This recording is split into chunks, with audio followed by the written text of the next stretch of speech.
ఆశా వర్కర్ల సమస్యలు పరిష్కరించాలి.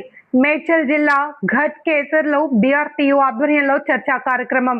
ఆశా వర్కర్ల సమస్యలపై బీఆర్టీయూ మేడ్చల్ జిల్లా ప్రతినిధి సంభూష ప్రభాకర్ ఆధ్వర్యంలో చర్చా కార్యక్రమం నిర్వహించారు.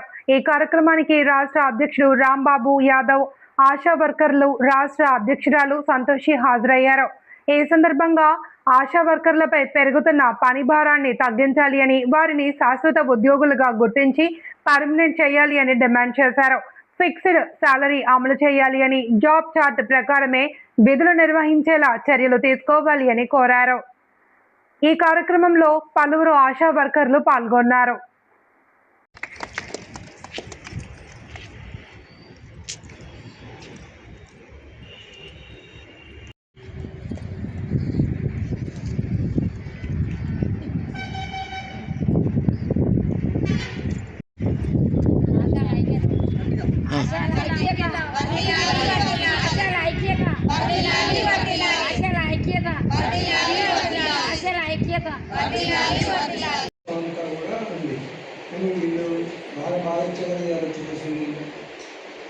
వీళ్ళకు ప్రత్యేకంగా ఏ సమస్య వెంటబడుతుంది ఎందుకని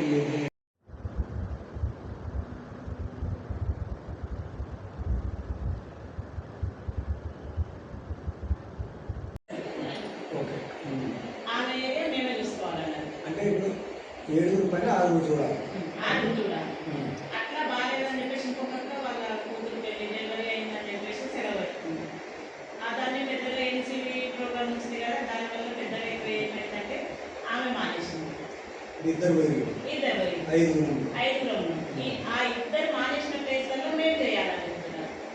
అట్లని ఆ ఏరియాని డివైడ్ చేసి ఖచ్చితంగా పేపర్లో రాసి అని చెప్పేసి పీడీకే మెడికల్ ఆఫీసర్కి పిఎస్సి మెడికల్ ఆఫీసర్ చెప్పింది. ఇప్పుడు మీకు ఒక ఏరియా కంటే 7 నా పని ఏంది, నా వరకు నేను చేస్తాను. నేను ఒక ఉద్యోగస్తురాల్లో పల్స్ పోలియోలో యాక్టివిటీ నేను పార్టిసిపేట్ చేస్తాను. కానీ వాలంటరీ నాకు సంబంధం లేదు. వాలంటరీని ఎవరు పెడతారో పెట్టుకొనియండి, డబ్బులు ఎవరు ఇస్తారో ఇవ్వమని చెప్పండి. ఇప్పుడు మనం చేసే 3 days మనం చేసే రొటీన్ వర్క్ అది నేషనల్ ప్రోగ్రామ్ కాబట్టి మనం గట్టిగా కొంచెము ఇప్పుడు పల్స్ పోలియో ఆల్రెడీ వచ్చింది, 2 రోజులు ఉంది.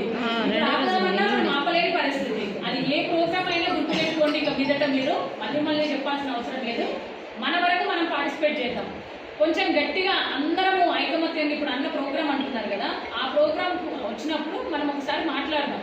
నేషనల్ ప్రోగ్రామ్స్ కూడా స్పెషల్ ఫండ్ వస్తుంది నేషనల్ నుంచి కాబట్టి మాకు అది అంతకుముందు ఎట్లిచ్చిందో ఇప్పుడు కూడా మాకు యథావిధిగా ఇవ్వాలి అనేది మనము ఫైట్ చేద్దాం. కానీ ఇప్పుడు పల్స్ పోలియో 2 రోజుల ముందు మనం ఏం చేయడానికి ఉంటుంది కాబట్టి మీరు పార్టిసిపేట్ చేయండి. వాలంటరీ విషయంలో మీరు ఇన్వాల్వ్ కాకండి.